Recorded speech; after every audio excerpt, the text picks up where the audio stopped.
Santo, se lo pido en el nombre de Jesús.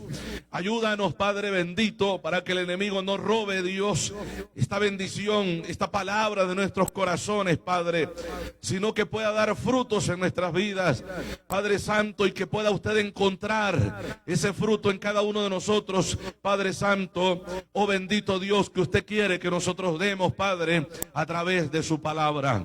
Ayuda a este pueblo, bendícenos a todos, a aquellos, Padre, que estarán viendo esta transmisión y escuchando la palabra. Pido, Padre, que llegues a sus vidas, a su corazón, Padre Santo. Se lo suplico en el nombre de Jesús. Padre bendito, amén y amén. Pueden sentarse, gloria al Señor.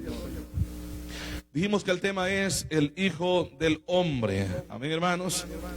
Y al otro día hablábamos acerca de esto, de esta palabra que Jesucristo repitió muchas veces, y diciendo que en Él se había cumplido esa palabra.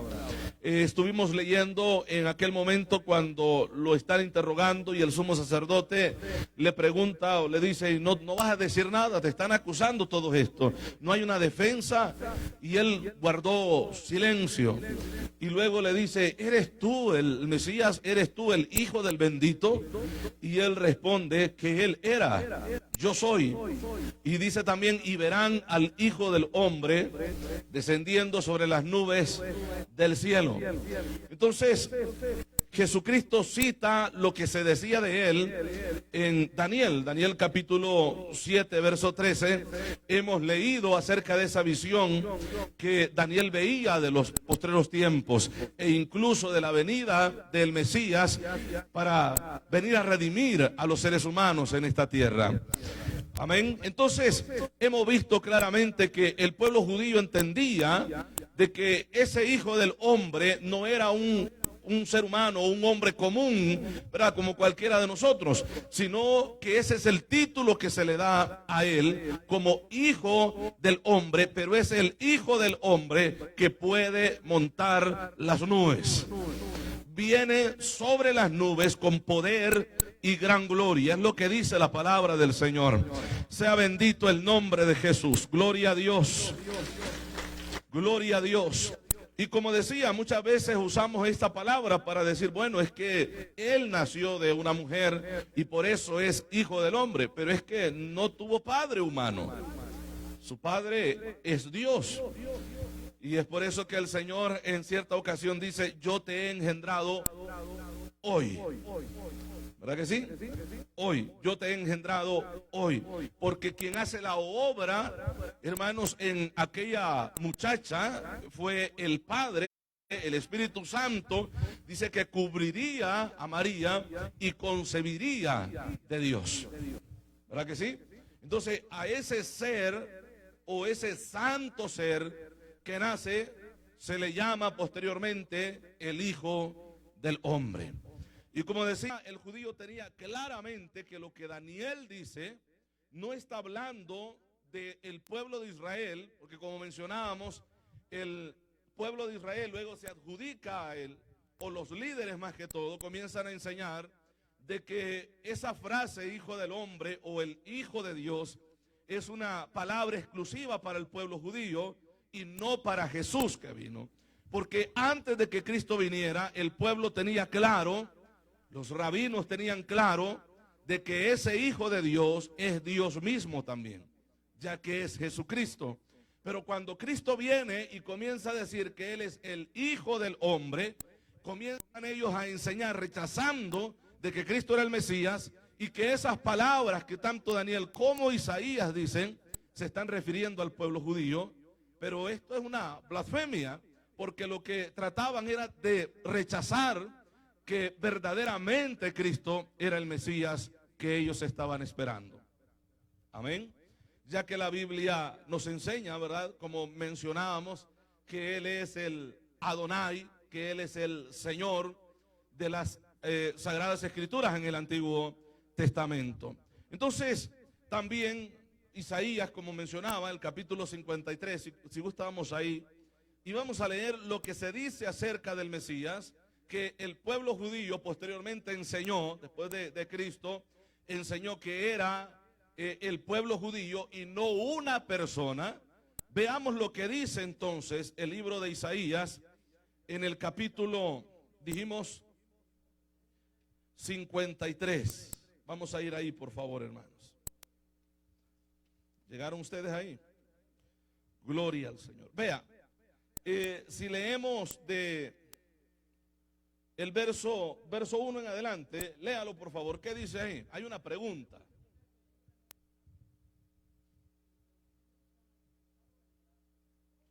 Luego el verso 2 dice, subirá cual renuevo delante de él, y como raíz de tierra seca. No hay parecer en él. ¿Y qué dice, hermano? Le veremos, más sin atractivo para que le deseemos. Despreciado y desechado entre los hombres, varón de dolores, experimentado en quebrantos, y como que escondimos de él el rostro, fue menospreciado y no le estimamos. Los judíos comenzaron a enseñar después de Cristo que esta profecía de Isaías se está refiriendo al pueblo judío, porque ha sido un pueblo que ha sufrido y que es el hijo, ¿verdad?, de Dios, o el pueblo que Dios creó, que Dios llamó. Y dice, no está refiriéndose a Cristo, no se está refiriendo al Mesías, sino que al pueblo de Israel. Pero si usted nota, aquí no habla de un pueblo, aquí habla de una persona. Amén, hermanos. Dice, como decíamos el verso 5, mas él herido fue por nuestras rebeliones. Ahora, ¿cuándo el pueblo de Israel ha sufrido por las rebeliones de los demás? ¿Cuándo? Nunca. Sí, es cierto que ha sufrido, y quizás lo que primero se nos viene a la mente, aquellos más de 6,5 millones de judíos que murieron en el famoso Holocausto, pero o en otras de las persecuciones que hubieron, hermanos, para el pueblo judío, exilios que tuvieron, las invasiones que llegaron a la nación y la multitud de personas que murió, pero no fue por pagar el precio de alguien o los pecados de otro. Aquí está refiriéndose de alguien que vendría y moriría para quitar el pecado del ser humano. Amén. Así es que no puede ser el pueblo judío. Ahora, el verso 7 dice, angustiado él y afligido, no abrió su boca. Es lo que dice, ¿verdad? Como cordero fue llevado al matadero, y como oveja delante de sus trasquiladores, enmudeció y no abrió su boca. Imposible que sea Israel, el pueblo de Israel, o el pueblo judío. El siguiente texto dice, por cárcel y por juicio fue quitado. Esto se cumple en Cristo. Todo lo que vamos leyendo se cumple en la vida del Señor. Vida y muerte y resurrección. De todo esto que vamos nosotros o estamos leyendo en este momento. Por cárcel y por juicio fue quitado, y su generación, ¿qué dice ahí? Hay una pregunta. ¿Quién la contará? Porque fue cortado de la tierra de los vivientes, por la rebelión de mi pueblo fue herido. Aquí sí aparece el pueblo judío. Pero quien muere no es el pueblo judío, sino alguien más por el pueblo judío. Amén, iglesia.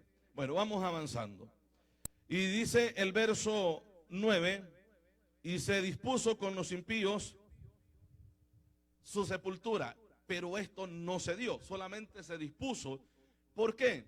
Porque Cristo muere con malhechores, ¿verdad que sí? Y de acuerdo a la costumbre de los romanos, cuando se crucificaban varias personas, el de en medio de todos esos varios era el más criminal.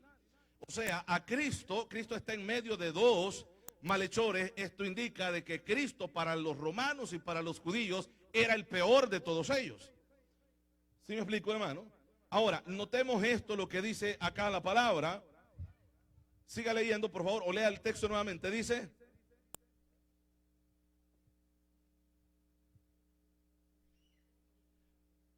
mas con los ricos fue en su muerte. Se dispuso con los impíos su sepultura. Tenía que ser enterrado juntamente con aquellos malhechores. Y a los malhechores no se le daba una muerte, un entierro, una sepultura digna. Amén, hermanos. No se le daba una sepultura digna porque llegaba a un lugar, o había un lugar donde ellos eran sepultados, o sea, un lugar que quedaba olvidado. Esas tumbas nadie las visitaba. Amén. No levantaban un monumento como acostumbraba el pueblo judío a hacer con los patriarcas. De hecho, hasta el día de hoy hay muchas tumbas todavía de aquellos hombres que murieron cientos de años atrás. Todavía existen porque se les hacía monumento al lugar donde quedaban los restos de aquella persona. Yo no sé si usted vio en el tiempo de que este grupo extremista, como le llamaban, bombardeó la tumba del profeta Jonás, y había una revuelta ahí con los judíos porque son lugares sagrados para ellos. ¿Sí me explico, hermanos? Entonces, con Jesús no iba a pasar esto. Por eso es que dice que fue el verso que hemos leído: se dispuso con los impíos su sepultura. Estaba dispuesto, se había dispuesto de todo lo que se estaba haciendo a que él fuera enterrado con los impíos. Pero algo pasó, ¿verdad? Porque el texto dice que con los ricos fue en su muerte. Murió con los impíos, pero no fue sepultado con los impíos. ¿Y por qué no fue sepultado con los impíos? ¿Por qué de repente aparece un hombre que nunca antes se había oído mencionar, ni después de esto que menciona la Biblia referente a él, de José de Arimatea? ¿Cómo es la palabra? Arimatea, ¿verdad? José de Arimatea. No era que el apellido fuera Arimatea, su nombre era José, pero el lugar se llamaba Arimatea. Y esto lo vamos a ver ahorita. Entonces este hombre de repente va con el gobernador, con aquel hombre que tenía el mando en los romanos en ese tiempo y había ordenado la muerte de Cristo, un hombre terco que para llegar a él y pedirle el cuerpo de alguien que él había condenado a muerte, mire que estaba un poco difícil que lo diera, pero ya había una profecía de que Cristo no iba a ser sepultado con los impíos, sino que con los ricos sería en su muerte. Amén. De tal manera que José de Arimatea llega, le pide el cuerpo al hombre y él le dice: bueno, tómalo.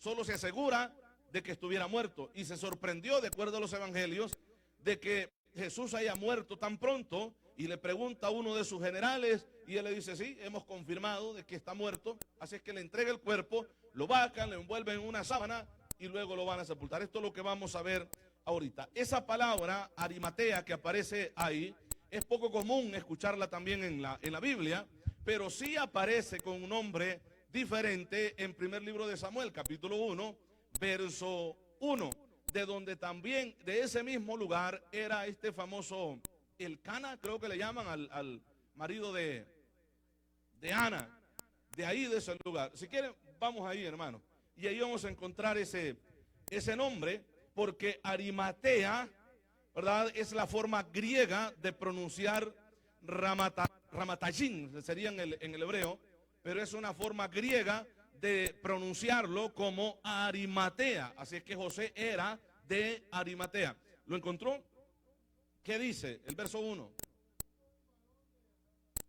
¿De dónde? Ramateín. Ese es el lugar que se menciona acá, de donde era José. ¿Qué dice el texto?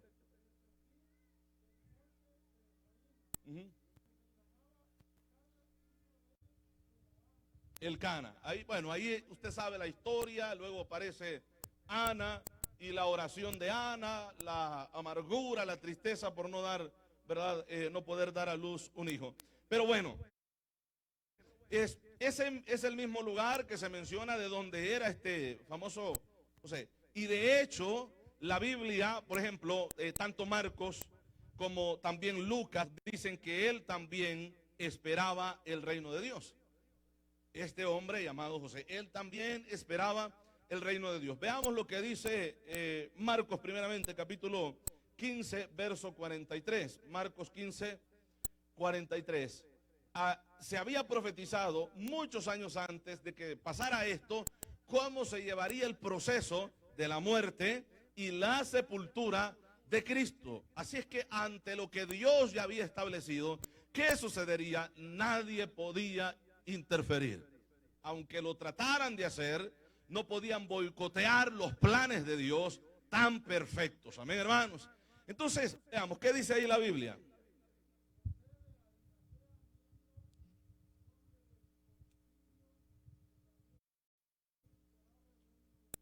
Que también esperaba el reino de Dios. Este era muy diferente a todos los demás, a todos los del Congreso, ¿verdad? En Israel, los del Sanedrín. O sea, él estaba en alto mando, los más grandes en ese tiempo en el pueblo.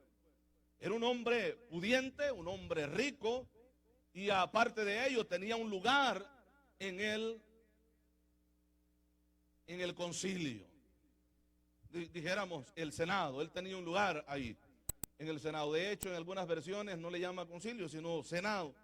Pero bueno, luego Lucas habla acerca de él también, y usted vea, estos lugares o estos textos bíblicos que estamos leyendo son los únicos que mencionan acerca de este hombre y nunca más se vuelve a mencionar. Nunca más. Pero veamos lo que dice acá Lucas capítulo 23 y verso 51.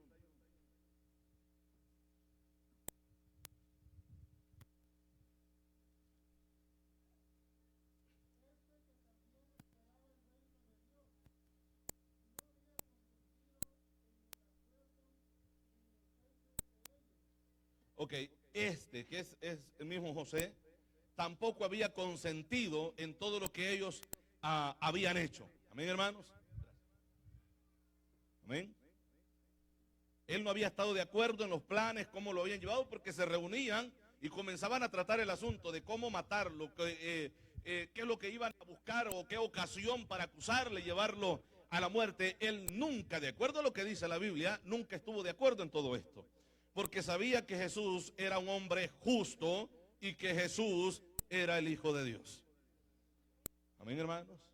Un hombre que desde el silencio estaba siguiendo a Cristo. Veamos lo que hay, algo otra referencia de las Escrituras, ahí mismo en, Marcos, leímos Marcos 15:43, ¿verdad que sí? Ahora, veamos el verso 50 de ahí mismo en Lucas, verso 50, ¿qué dice, hermanos?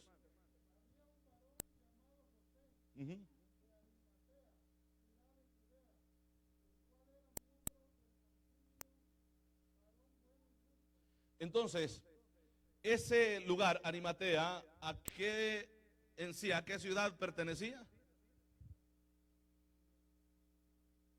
Lo leemos nuevamente el texto, hermano.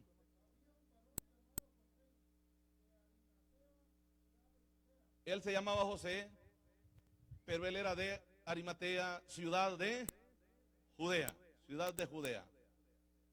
¿verdad que sí? Entonces, el Cana era de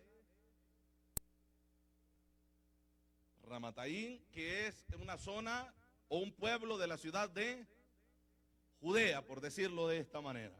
De ahí era. Entonces, este hombre también era de ahí, de este lugar llamado, como dije, Judea. Ahora, ambos escritores, ¿verdad? Tanto Marcos como Lucas, como hemos visto acá, también notan que él era miembro del Sanedrín, de acuerdo a lo que nos enseña la Escritura. Pero Lucas va más allá, ¿verdad? Explicando que este hombre no era o no había consentido en todo lo que aquellos habían planeado para darle muerte a Cristo, de acuerdo a lo que hemos visto, dijimos en Lucas capítulo 23 y verso. ¿Y verso? ¿Cuál versículo leyeron de Lucas? 50 y 51. Amén. Ahí estamos. Entonces, este Jesús, que es conocido en el Antiguo Testamento también como el Hijo del Hombre, de acuerdo a lo que hemos visto en Daniel, se le llama también el Hijo de Yahvé o el Hijo de Jehová. Amén. Veamos lo que dice el libro de los Salmos, menciona esto. Libro de los Salmos, capítulo 2, verso 1 al verso 12. Vamos a leer todo lo que David dice referente al Mesías, al Hijo del Hombre. Y esto también, este capítulo, los judíos entendían que era una profecía referente al Mesías que vendría para redimir al pueblo, o para salvar al pueblo, o para ayudar al pueblo y hacerlo libre. Esa era la idea que tenían. Y que vendría para ellos un líder militar, un líder político, que tendría la habilidad, la sabiduría de traer paz en todo el Medio Oriente, y no solamente en esa zona, sino en el mundo entero. Y que Israel sería enaltecido y sería la nación deseada. ¿Sí me explico, hermano? Que todas las demás naciones ansiarían ir a ese lugar e ir a escuchar las palabras de aquel hombre que sería más sabio que el mismo rey Salomón. Pero de repente ven, cuando Jesucristo comienza el ministerio, hermanos, que sale de una ciudad donde nunca se había levantado profeta.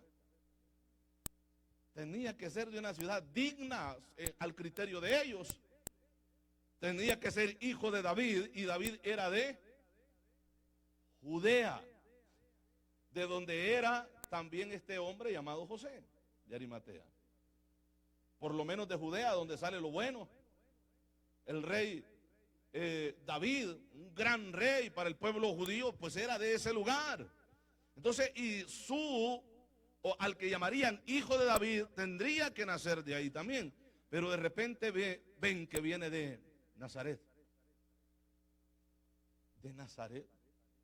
¿Puede salir algo bueno de ahí? Dijo aquel hombre. ¿Cómo se llamaba? El que estaba debajo de la higuera cuando lo llamaron.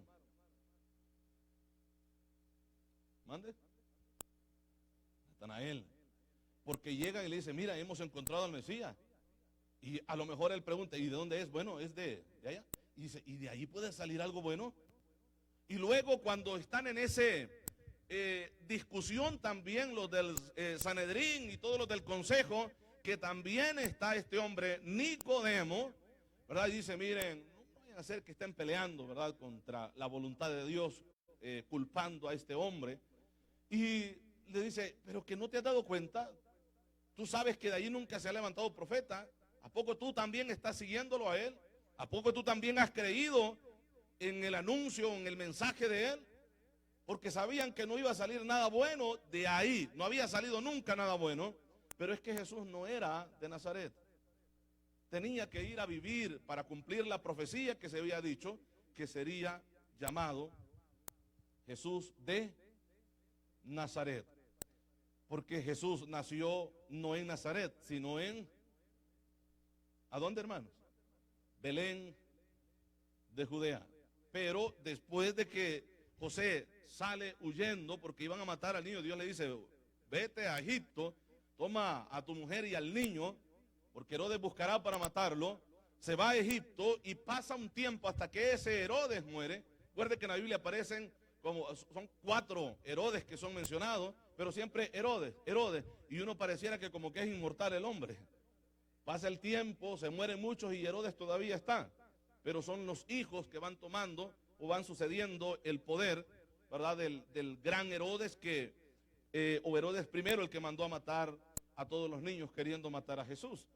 Entonces, cuando muere Herodes y es avisado, ¿verdad?, José, de que regrese, también la Biblia dice que había quedado en el poder otra persona que era peor que este Herodes. Y él tenía temor, y el ángel llegó y le habló y le dice: pues vete a Nazaret. Y se va ahí, y luego Jesús, cumpliendo la profecía, es llamado Jesús de, como dije, de Nazaret. Entonces la gente estaba a la expectativa. Aparte de todo, recuerde que el Talmud enseña de que Jesús era hijo de un adulterio, ¿verdad?, de que María tuvo un romance con un soldado romano y de ahí nació Jesús. Así es que no podía ser el Mesías, de acuerdo a lo que los rabinos, los maestros, enseñaron en el tiempo de Jesús. Y que hasta la fecha el Talmud, un libro o una palabra muy respetada para los judíos, todavía está. Yo mencionaba parte de lo que está escrito en el Talmud, y una de las cosas es que enseña el Talmud de los judíos de que Jesús está en el infierno siendo atormentado o quemado por excremento hirviendo. Es lo que dice. Imagínense semejante blasfemia. Pero eso es lo que le enseñaron al pueblo, y es por eso que ha habido siempre un rechazo de parte de los judíos hacia la persona de Cristo. Lo creían o creían que era un hijo de un adulterio. También se menciona en el Talmud de que Jesús, los rabinos que odiaban a Jesús y las enseñanzas de él, comenzaron a escribir que había tenido un romance con una señora que trabajaba, ¿verdad?, hospedando gente, y que en un tiempo Jesús se había burlado de ella porque los ojos eran muy pequeños y que el maestro de Jesús lo había excomulgado. Qué tontería de esta gente, hermano. Y todo para que el pueblo no creyera en Jesús como el Mesías. Pero estaba escrito que el corazón de ellos se iba a endurecer. Es un cumplimiento de la palabra del Señor. Entonces leíamos el libro de los Salmos, capítulo 2, ¿verdad? Leímos el verso. Mande. Bueno, entonces leamos el verso 1.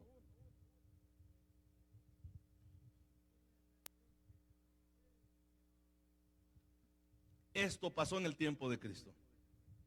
¿Por qué se amotinan las gentes y los pueblos piensan cosas vanas? Esto pasó en el Sanedrín, en el Consejo, en el Senado, en aquella gente de poder, de autoridad religiosa que se alborotó. El pueblo completo se alborotó. Y aquí David, hermanos, siendo inspirado por el Espíritu Santo, está escribiendo un salmo que es la vida de Cristo y qué es lo que pasaría en el tiempo de él. ¿Por qué se amotinan las gentes y los pueblos piensan cosas vanas? Creo que así dice, ¿verdad?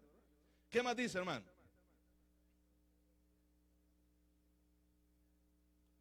Los príncipes, ¿cómo se les llamaba a los sacerdotes? Los principales sacerdotes. Cuando usted encuentra esa palabra principal, está hablando de un príncipe de Israel. Lo mismo que pasó, recuerda cuando estaban interrogando a Pablo y uno de los principales está ahí, le dice algo y Pablo le responde fuerte, le da una respuesta bastante fuerte y alguien le golpea en la cara y le dice que no entiendes tú que la ley nos enseña que no tenemos que alzarle la voz o faltar el respeto a un príncipe de Israel. Y Pablo pide disculpas porque no sabía qué era.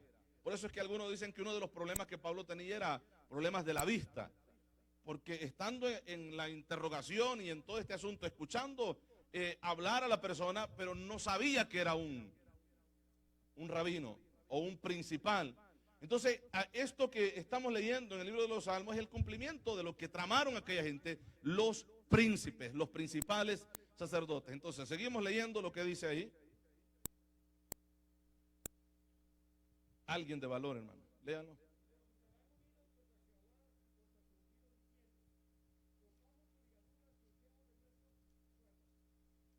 Sí, sigamos, por favor. El siguiente verso dice: ¿se reirá?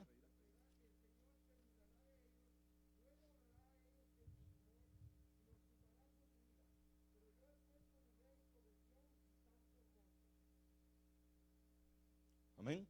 Entonces, se amotinan, ¿verdad? Se levantarán los reyes, el verso 2, de la tierra, y príncipes consultarán unidos contra Jehová. ¿Y contra quién, hermanos? Bueno, ahora los judíos, o después de Cristo, enseñaron de que ese ungido no era el Mesías, sino que era el pueblo de Israel, sabiendo que se había cumplido exactamente lo que el Salmo había dicho acerca de ellos y acerca del Mesías. Entonces aquí dice que se levantarán y consultarán unidos en contra de Jehová y en contra de su ungido. Recuerde que la palabra Cristo significa ungido, o Mesías significa ungido. Entonces aquí dice que consultarán en contra de Jehová y en contra de su Mesías. Recuerde que la palabra Mesías también da a entender de alguien que fue enviado, el Mesías que es enviado a cumplir una misión. Por eso es que allá Juan, en el capítulo 3, verso 16, dice también la Biblia: porque de tal manera amó Dios al mundo que ha enviado a su Hijo unigénito para que todo aquel que en Él cree no se pierda, mas tenga vida eterna. Entonces leíamos esto, ¿no? Los versículos que menciona acá, y dice, diciendo, rompamos sus ligaduras y echemos de nosotros sus cuerdas. Ahora, el verso 4, el que mora en los cielos se reirá. El Señor se burlará de ellos. Así dice, ¿verdad? Y luego dice el verso 5, luego hablará a ellos en su furor y los turbará con su ira. Esto también alude a lo que Daniel está viendo en el capítulo 7, verso 13, a un hijo de hombre, amén hermanos, que está en las nubes o viene en las nubes y es llevado y se presenta delante del Padre que está en su trono y luego lo hacen acercar a él. Luego es esa misma frase que Jesucristo dice, que verían al Hijo del Hombre, y es por eso que también la Biblia dice que lamentarán todas las tribus de la tierra cuando vean al Hijo del Hombre descendiendo sobre las nubes del cielo con gran poder y gran gloria. Gloria al Señor, sea bendito su nombre. Gloria a Jesús. Entonces vemos ahí, porque esto no es solamente, bueno, qué bonito se ve y miren sobre las nubes y no se cae. No, no. Cuando habla de que viene sobre las nubes, viene como dice acá, con ira, viene a juzgar. Y es por eso que lamentan todas las tribus de la tierra, porque viene el juicio sobre ellas. Amén, iglesia. Y es por eso que el sumo sacerdote rasgó sus vestidos o sus vestiduras cuando Jesucristo le dice, yo soy, cuando le pregunta, ¿verdad? ¿Eres tú el Hijo del bendito? Y él dice, yo soy. Además de esto verán al Hijo del Hombre descendiendo en las nubes del cielo con poder y gloria. Entonces él sabía, o sea, Jesucristo está diciendo, yo soy, y después de esto, después de la muerte, después de todo lo que ustedes están tramando, yo vendré y los voy a juzgar a ustedes. Y él dijo, esta es una blasfemia, porque esto solamente le corresponde a Yahvé, o le corresponde a Adonai, o le corresponde al Padre, le corresponde a Elohim, a Dios. Y este es un simple ser humano. ¿No creyeron? Y pensaron que era una blasfemia lo que Cristo estaba diciendo. Y dice acá, ¿verdad? De que, bueno, se reirá desde los cielos, el Señor se burlará de ellos, luego hablará a ellos en su furor, verso 5, y dice, y los turbará con su ira. Verso 6 dice,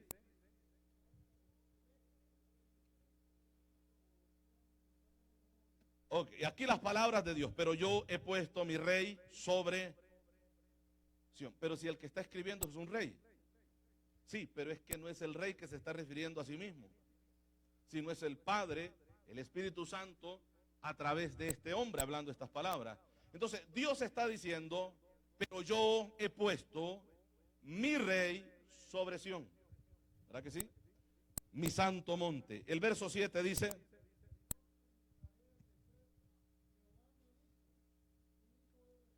aquí ya no son palabras del rey David, sino Cristo está hablando a través de él. Amén, iglesia. Veamos lo que dice la palabra. Yo publicaré el decreto. Jehová me ha dicho, mi hijo eres tú.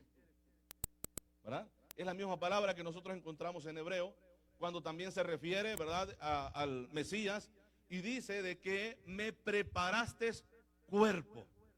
¿Por qué? ¿Por qué dice que me preparaste cuerpo? Porque si Dios es espíritu, no tiene un cuerpo físico como lo tenemos nosotros. Pero sí le prepararon cuerpo. ¿Quién preparó el cuerpo de Cristo? Lo prepara el Padre. Me preparaste cuerpo. Dice que el Espíritu Santo lo deposita en el vientre de María, pero al depositarlo ahí comienza a formarse un cuerpo humano. Amén. De tal manera que Jesucristo era 100% humano como usted y yo, pero también era 100% Dios como lo ha sido siempre. O sea, Dios habitando en un cuerpo humano. Amén, iglesia, le alabamos. Gloria al Señor. Yo te he engendrado o te engendré hoy. Así dice, ¿verdad? El verso 8 dice: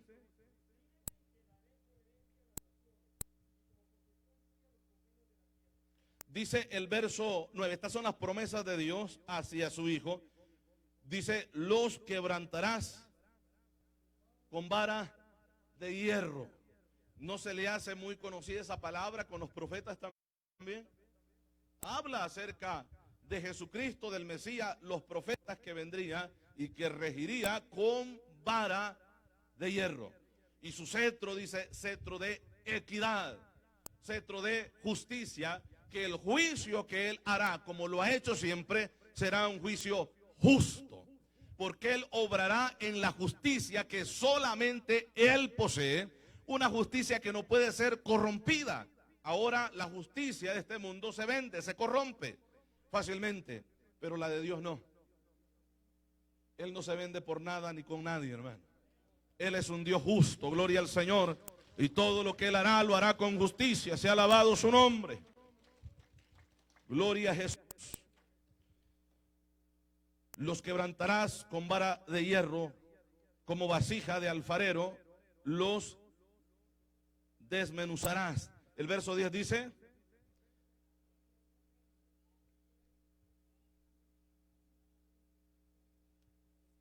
servid a Jehová con temor y alegraos con temblor, dice, ¿verdad?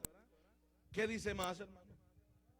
Honrad al Hijo. Honrad al Hijo. ¿Cómo es posible? Si ellos lo tenían claro, los judíos tenían claro acerca de esas promesas. El Padre tiene un hijo y ese hijo es Dios también. Por eso es que Juan se encarga en presentar, hermanos, al Hijo de Dios, a Jesucristo, como el Mesías prometido, de tal manera que él comienza sin ningún saludo, ¿verdad? Como los hacen otros, o genealogías como lo presentaron los otros evangelios, porque iban destinados a los judíos, y los judíos aman y respetan las genealogías. Así es que comienza tanto Mateo, Lucas, con una genealogía presentando a Cristo como el Hijo del hombre, que sería llamado el Hijo de David, descendiente de David, pero al mismo tiempo el Mesías prometido. Pero Juan, que escribe el evangelio mucho después de que se habían escrito estos otros evangelios, él escribe y se va directamente a un pueblo que había venido a Cristo, que no era tanto judío, sino griego o pueblo gentil. Y él viene y presenta a un pueblo griego que en su naturaleza, ¿verdad?, y su enseñanza filosófica, por los grandes filósofos que habían tenido hasta esa época, que habían enseñado que Dios, siendo Dios, no puede contaminarse tocando la materia o tocando la tierra, y que el planeta o los planetas se habían creado por una emanación que había salido de él, y que ese poder tan grande había creado todas las cosas, pero Dios no tocó nada de lo que él creó, cuando la Biblia dice que él reúne las aguas en su, y que tierra es el estrado de sus pies. Entonces el evangelio de Juan ataca directamente una filosofía barata de grandes pensadores y respetados de la época hasta el día de hoy. Pero él dice: en el principio era el verbo, y el verbo era con Dios, y el verbo era Dios. Y luego aparece en el verso 14: y aquel verbo se hizo carne y habitó entre nosotros. Esto chocaba, hermanos, en los oídos de los griegos. ¿Cómo es posible que Dios, que no puede tocar la materia porque Dios es espíritu, cómo es posible que se hace carne y tome forma humana? Es imposible. Entonces esto llama la atención para el pueblo de ese tiempo a leer, a escuchar lo que Juan había escrito, inspirado por el Espíritu Santo de Dios también. Amén. Y él lo presenta como lo que es, el Dios verdadero. Dice: aquella luz que alumbra a todo hombre venía a este mundo, citando también o haciendo alusión a lo que dice el Génesis capítulo 1. Dice que fue la luz, pero el planeta, el sol, mejor dicho, no se había creado, la lumbrera mayor ni la lumbrera menor hasta ese momento, pero ya había luz. ¿Qué luz estaba alumbrando? Bueno, la luz de Dios, la luz de Cristo. Alumbraba al mundo mientras se seguía creando todas las cosas, porque la hierba verde, los árboles comienzan a nacer, a salir de la tierra, antes de que el sol y la luna, expansión y las grandes lumbreras, como dice la palabra, hubieran sido creadas. Y nosotros entendemos que la luz del sol es la que le da vida a las plantas. Pero entonces, ¿qué luz hizo que le diera vida a lo que nació, a la hierba que creció? Bueno, la luz de Dios. Porque en él, dice también Juan, estaba la vida. Y la vida era la luz de los hombres que venía a este mundo. Pero luego también dice, y los hombres amaron más las tinieblas que la luz. Es lo que dice ya en el capítulo 3. Amén. Presenta a Cristo como el Mesías, citando y comprobando por las Escrituras de que Jesucristo verdaderamente es el Hijo de Dios. Y nosotros lo creemos. Amén, hermanos, gloria al Señor. Sea bendito el nombre del Señor. Gloria al Señor. Entonces el verso 12 dice, honrad al Hijo para que no se enoje. Ah, Dios se enoja, hermano. Dios se enoja. Honrad al Hijo para que no se enoje y perezcáis en el camino. Así dice, ¿verdad? Luego dice la palabra, pues se inflama de pronto su ira. Esa palabra inflamar se usa mucho con el fuego también, ¿verdad? Se inflama su ira. Ahora, el verso termina diciendo, bienaventurados todos los que en él confían. Esto es lo que dice el Salmo 2, refiriéndose no al pueblo judío, sino al Mesías prometido. Amén, hermanos. Entonces, hay muchas personas que han querido desmentir, o sea, mejor dicho, hacerlo creer como una mentira, toda la verdad que se habla acerca del Mesías, de Jesucristo, el Hijo de Dios, que ha sido un impostor. Mucha gente dice que fue un impostor. Otros dicen que nunca existió, habiendo tanta evidencia que no la tiene o no la descubre la iglesia o no la mantuvo la iglesia, la descubre la misma gente de afuera. Para Cristo, para que Dios, hermanos, o para que la gente entienda de que la historia de vida de Cristo, de Dios viniendo a este mundo, es una historia real. De tal manera que cambia el tiempo, cambian los tiempos. El antes y el después de Cristo Jesús. Amén, hermanos. Los rollos que se encontraron en el Mar Muerto, que están en las famosas bibliotecas, nos habla claramente que aquella gente que dejó esos rollos ahí, creía verdaderamente que ese Hijo de Hombre que se habla, que viene en las nubes, no es el pueblo judío, sino es el Mesías. Y que apuntaban todas esas profecías referente a Cristo, o apuntaban a nuestro Dios y Salvador Jesucristo. El apóstol Pablo, aproximadamente unos 20 años después de que Cristo había muerto, no había pasado mucho tiempo, hermano, 20 años, aproximadamente 20 años, después de que Cristo muere, él escribe la carta a los Corintios. En el capítulo 15, si gusta ir ahí, leemos del verso, creo verso 1 en adelante, lo que Pablo dice en su primera carta a los Corintios, y vamos a leer hasta el verso 8. Si ya llegó, si capítulo 15, verso 1, si ya lo tiene, léalo por favor, hermano, dice.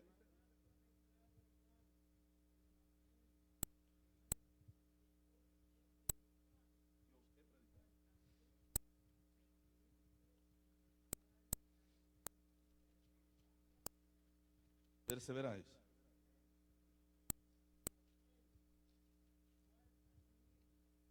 Por el cual asimismo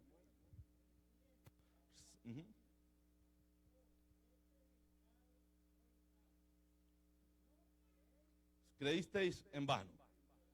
Por el cual asimismo, si retenéis la palabra que os he predicado, sois salvos. Si retienen esa palabra. ¿Cuál fue la palabra? Bueno, que Cristo murió y Cristo resucitó. Que Cristo vino a la tierra, verdaderamente sí vino y murió por los pecados nuestros, resucitó el tercer día. El que crea en esto tiene vida eterna. Porque es lo que habla Romanos también, el apóstol Pablo escribiéndole a los romanos, ¿verdad? si creyeres, si confesares con tu boca que Jesucristo es el Señor y creyeres en tu corazón que Dios le levantó de entre los muertos, ¿qué dice? Serás salvo. Y no solamente por decir unas palabras, sino que estas palabras te llevan a un cambio de vida. Porque si crees que Jesucristo murió, pero resucitó al tercer día, esto indica que el mensaje de Cristo de una vida agradable a Él es real. Que hay que hacerlo, que hay que vivirlo para poder ser salvo. Hay que recibirle, hay que creer en Él, amén, y aplicar esa palabra a nuestros corazones. Gloria al Señor. Entonces, y aquí el apóstol Pablo comienza a citar las Escrituras. El verso 3 dice, porque primeramente os he anunciado lo que asimismo, ¿qué dice, hermano? Recibí. Pablo recibió todo esto. Los apóstoles, los demás apóstoles anduvieron con el Señor escuchando las enseñanzas directamente, en vivo y en directo. Lo vieron en persona, siendo instruidos por él. Claro que sí. Pero el apóstol Pablo también fue instruido directamente por Cristo. No encontramos en las Escrituras de que Pablo se haya reunido con los apóstoles y ellos comenzaron a explicarle, mira, todo esto vivimos con el Señor, fueron 3 años aproximadamente, 3 años y medio. Pero mira, todo lo que hemos aprendido, te lo vamos a enseñar. No, dice que Dios lo llama, Cristo se le aparece, Él lo llama y Él lo instruye.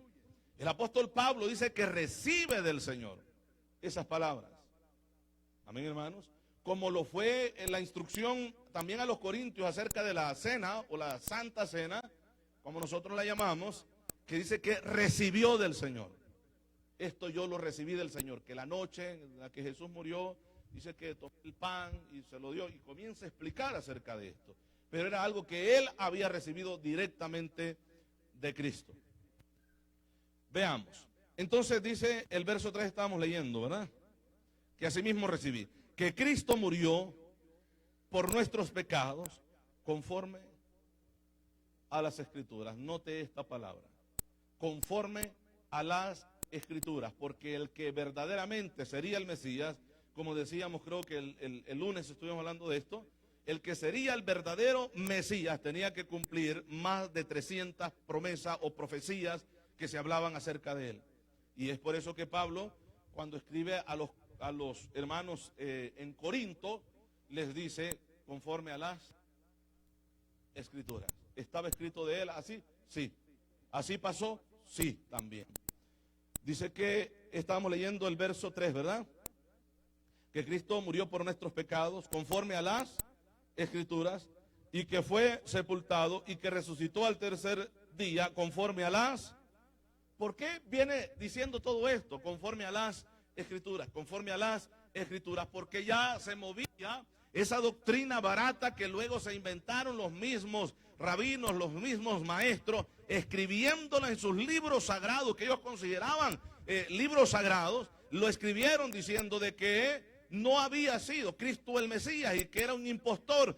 Por lo tanto, como era un blasfemo también, no podía llenar, ¿verdad?, los requisitos y no podía cumplir las profecías referente a él. Y luego, vuelvo a decir, cambian la enseñanza que por siglos venían teniendo acerca de lo que Daniel dice, que ya leímos, y lo que Isaías dice, que ya leímos, acerca de el Mesías, y dicen, no, se está refiriendo a nosotros, somos el pueblo judío, somos nosotros el siervo sufriente, nosotros somos, ¿verdad?, el Hijo de Dios que menciona ahí.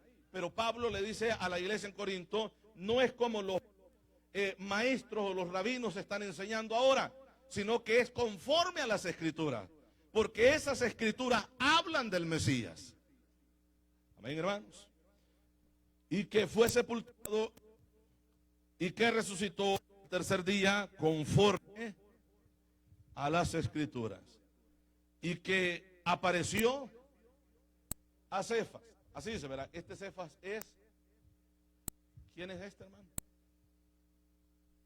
¿Quién dijo? Pedro. Cefas es Pedro. Ahora, note usted, el apóstol Pablo dice, mira, ustedes tienen un problema como iglesia en esa cultura, en ese tiempo, el testimonio de la mujer no sirve, para ustedes no vale. Lo mismo que era para el pueblo judío. Para el pueblo judío el testimonio de una mujer está igual. Usted ve bíblicamente el valor que tenía una mujer en el tiempo bíblico, en el Antiguo Testamento incluso, pues no tenía ningún valor. De tal manera que cuando una mujer o una niña nacía en la familia, siempre se esperaba al varón para que fuera el heredero de todo. Porque la mujer, bueno, la podían canjear, ¿verdad? Por unas yuntas de bueyes, por unas vacas lecheras, pues la daban al marido y que el marido diera un dote, una paga por ello, porque así se veían a las mujeres en ese tiempo. Amén. Entonces, Pablo dice, bueno, si todavía permanece esa costumbre o cultura en ustedes, no voy a mencionar a las mujeres que lo vieron. Amén. No las voy a mencionar los varones, no voy a mencionar a las mujeres. Así es que comienza diciendo acá, y que apareció a Cefas, pero a quien le apareció primero fue a María. Pero no la menciona, ¿verdad? No la menciona para que no digan, bueno, es que es una mujer y las mujeres se inventan las cosas. No, lo dice Pedro, a quien ustedes dicen que pertenecen a él, un grupo de ustedes. Recuerde que estaba dividida la iglesia. Unos decían, yo soy de Pablo, otros decían, yo soy de Apolos, y otros decían, yo soy de Cefas o Pedro. No, yo me convertí cuando Pablo vino a predicar. Yo soy un hijo instruido, ¿verdad? Por el apóstol Pablo. Yo me convertí en el mensaje, del poderoso mensaje. Otro decía, no, es Pablo. Pablo, ponemos en duda el apostolado de él. A Pedro se anduvo con el Señor. Y yo me convertí en el mensaje del apóstol Pedro. Luego apareció otro. Pedro, bueno, sí anduvo con el Señor, pero Pedro no sabe mucho de teología. Pero yo sí me convertí con uno de los mejores o uno de los grandes teólogos que aparecen en las escrituras en ese tiempo, Apolos. Un hombre erudito en la palabra, conocedor de la Torá o el Antiguo Testamento, porque no había Nuevo Testamento en ese tiempo. Conocedor de las escrituras. Yo me convertí y estaba dividido la iglesia en sí, en estos grupos que se habían formado. Y les dice, bueno, para que vean, se le apareció a Cefas, se le apareció a Pedro, ¿verdad? Se le apareció a Pedro. Luego dice, y después a los 12. O sea, se le aparece a Pedro solo, pero no mencionó a Juan. No, que se le apareció a Pedro. Pero luego estaban reunidos los 12 y ahí se volvió a aparecer nuevamente. Y luego dice el verso 6, después apareció a más de 500 hermanos a la vez. ¿Estaban estos 500 hermanos reunidos en un solo lugar? Pues la Biblia no lo dice. Pero como Jesús es Dios, amén, hermanos, y como está hoy, en este momento, está con nuestros hermanos en cualquier otra parte del mundo, en este mismo momento también, porque Él es un Dios omnipresente. Y así como se puede manifestar hoy aquí, en este mismo momento está manifestando en otro lugar. Él es Dios. Se le apareció a más de 500 hermanos a la vez, de los cuales muchos viven aún. Quizás algunos hubieran dicho, bueno, sí, pero pues ya algunos de ellos ya murieron. Sí, pero ¿y los que están vivos? Vayan y pregúntenles. Como dije, habían pasado aproximadamente 20 años. 20 años, mucha gente de esta todavía estaban vivos, que habían visto a Cristo resucitado. Entonces, Pablo comienza a predicar y a decirle que ese que vendrá en las nubes, montado sobre las nubes, ese es Cristo Jesús. El que ya hace aproximadamente 20 años atrás había muerto en la cruz del Calvario. Ese es Dios y había estado con nosotros acá en esta tierra. Es lo que Pablo está enseñando. Amén, hermanos. De los cuales muchos viven aún y otros ya duermen. El verso 7, después apareció a Jacobo, y es curioso que cita a Jacobo. Hubiera mencionado Juan también, bueno, se les apareció, allá estaban tirando la red, ya habían tirado la toalla, por decirlo de esta manera, y se habían ido a pescar allá se les apareció al Señor, hubiera mencionado a todos los que estaban ahí, pero no lo hizo, mencionó a Jacobo. ¿Por qué? Porque Jacobo era uno de los hermanos de Jesús en carne, porque ya se había profetizado que María tendría más hijos. Si el Vaticano o los católicos dicen que no tuvo más hijos, bueno, están negando lo que ya Dios había dicho antes de que María naciera, que tendría más hijos. Y recuerde que la Biblia dice que no creían en él y que se burlaban de él. Bueno, ¿y por qué no subes hoy a Jerusalén y haces las obras allá? Porque sabían de que anteriormente a Cristo lo habían querido matar. Dice, burlándose de él, sube de nuevo, vaya a hacer obra. Pero lo que querían decirle era, bueno, a ver, tienes miedo, ¿verdad? No quieres que te maten, por eso no subes. Y dice que Jesús subió después y anduvo encubierto. Es lo que dice la Biblia, ¿verdad? Y no era que Jesús tuviera miedo a la gente, no le tenía miedo a la gente. Si Él es Dios.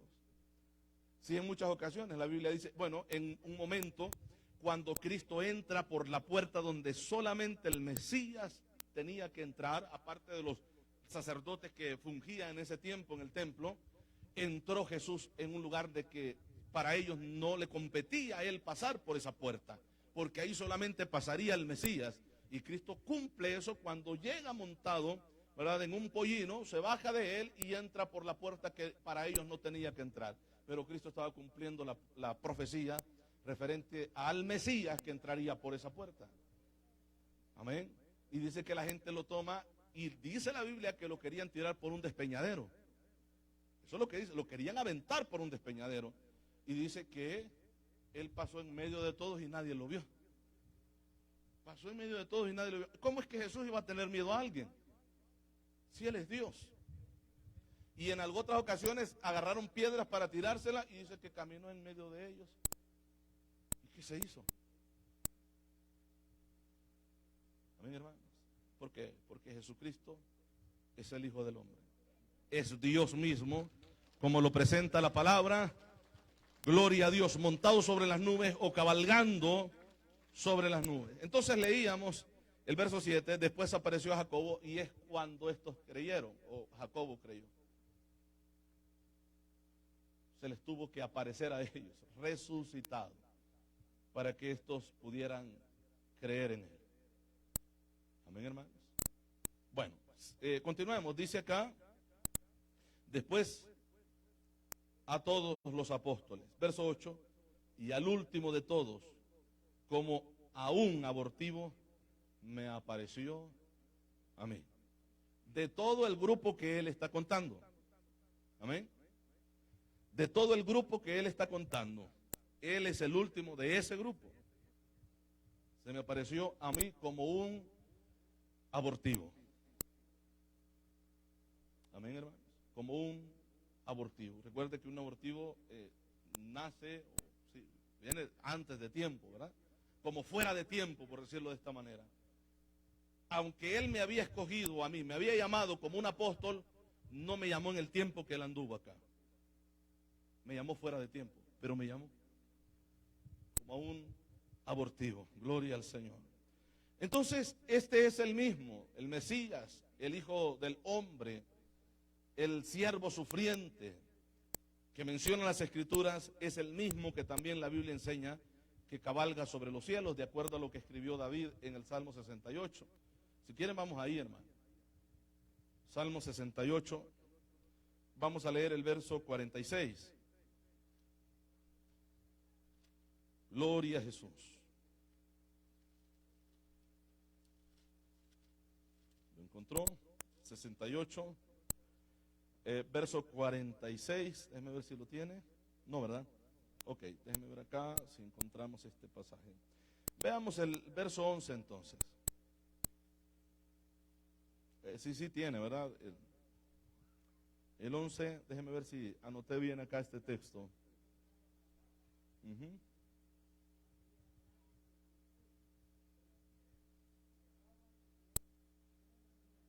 Ok, entonces, estamos ahí, estamos bien. Este versículo lo vamos a leer, pero leamos el 4 hasta el 6. Yo creo que eso es lo que quise escribir.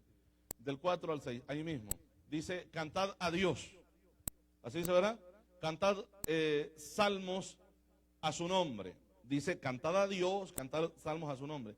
Exaltad al que cabalga sobre los cielos.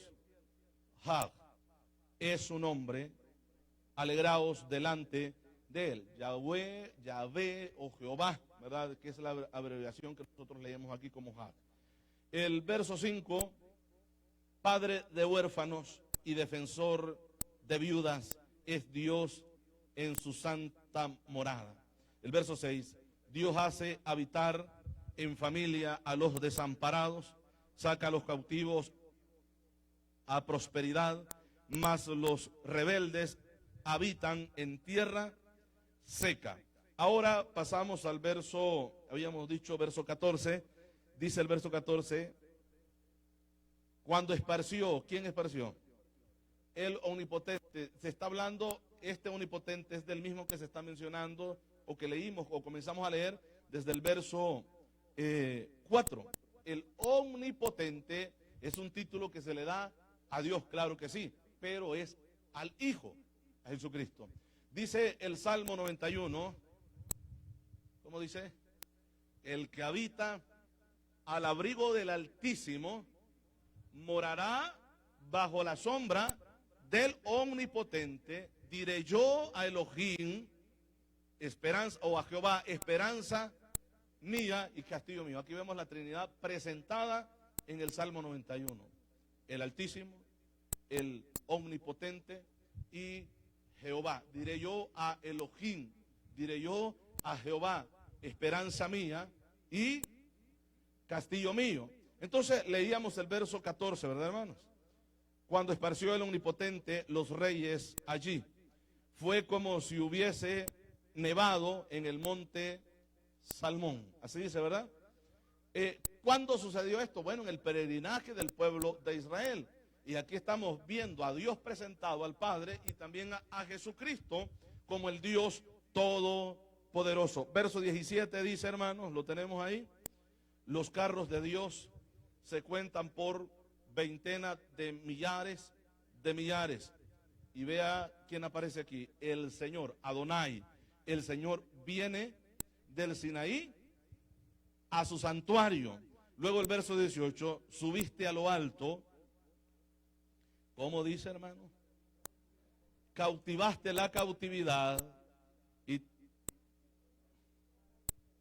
qué tremendo, porque esto el apóstol Pablo lo usa en Efesios, si no me equivoco, 4:8, creo que es ahí. Efesios 4:8 cita esta parte y está hablando de Cristo. Terminamos de leer y luego vamos a ver ahí ese versículo. Subiste a lo alto, cautivaste la cautividad, cautivó lo que estaba cautivo, eso es lo que dice, ¿verdad? Allá dice, y llevaste cautivos a los que estaban cautivos, y llevaste cautiva la cautividad, es lo que dice en la versión que nosotros tenemos en Efesios. Llevaste cautiva la cautividad. ¿A quién se está refiriendo? Bueno, a las primicias. ¿Quiénes son estas primicias? Los santos resucitados después de la resurrección de Cristo. Recuerde que Él se presenta, cuando Él resucita, permítame que me detenga. Cuando Él resucita se le presentó a María, ¿verdad que sí? Luego ella cuando lo ve lo quiere tocar. Yo considero que quiere abrazarlo de la alegría que hay. Y Él le dice, no me toques porque aún no he sido glorificado. Eso dice, ¿verdad? Y que no ha subido todavía al cielo. Entonces, ¿qué es lo que pasa? Bueno, Cristo tenía que presentarse en el lugar santísimo de un templo no hecho por manos humanas, porque Hebreos dice que Él entró al lugar santísimo de una vez y para siempre ofreciendo su sangre, no la sangre de un cordero, sino la sangre del cordero que era Él. Es Jesucristo, por eso es que es más grande, de acuerdo a lo que la Biblia nos enseña, a cualquier otro sumo sacerdote. Y es por eso que Él dice la Biblia que Él es el gran sumo sacerdote, porque el sumo sacerdote llevaba la sangre de otro, un animal, no la sangre de Él. A Él no le costaba nada, Él solo llevaba la sangre y la vertía. Pero Cristo, el gran sumo sacerdote, es el único sumo sacerdote que no solamente ofreció sangre, sino que ofreció su sangre por cada uno de nosotros. ¿Y a dónde lo hizo? Bueno, porque En el templo de ese tiempo, el arca de la alianza no estaba, se había perdido ya hace mucho tiempo. Los sacrificios se hacían, claro, todo se hacía, pero el arca del pacto no estaba. El arca del pacto desaparece cuando Nabucodonosor invade Jerusalén y se lleva cautivos a lo que ya hemos venido estudiando con los hermanos en las clases que tenemos. Se llevó cautivo, ahí desaparece el arca de la alianza. Cuando Nehemías reconstruye el templo, Zorobabel, Esdras y Nehemías, en ese proceso de esos tres grandes líderes, y Jesúa, que menciona la Biblia, hermanos, el arca de la alianza no estaba en el templo. Así que Cristo tenía que entrar y vertir la sangre en el arca del pacto como lo tenían que hacer siempre. Pero como no estaba el arca de la alianza, dice que sí lo vertió su sangre en el propiciatorio, que es la parte de encima del arca. Pero la pregunta es, ¿en cuál arca? Si no existía, se había desaparecido. Bueno, en la de arriba. Porque luego nosotros vemos en Apocalipsis que Juan ve el arca de la alianza en el cielo.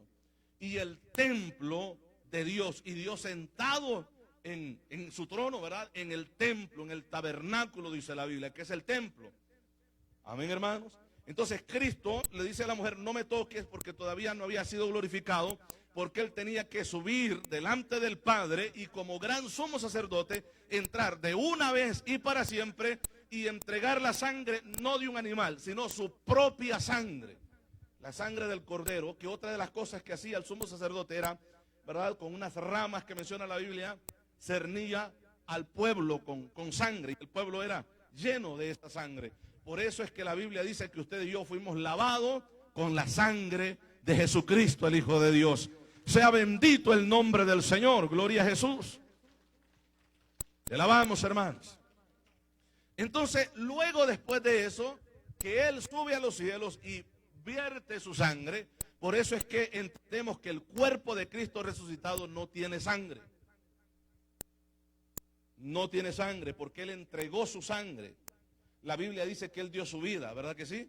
Y la vida está en la sangre, de tal manera que cuando el soldado romano traspasó su costado, lo que salió de su cuerpo fue agua y sangre. Esto indica la agonía de Cristo cuando se estaba quedando sin sangre su cuerpo. Amén, hermanos. Entonces Él va y vierte esa sangre.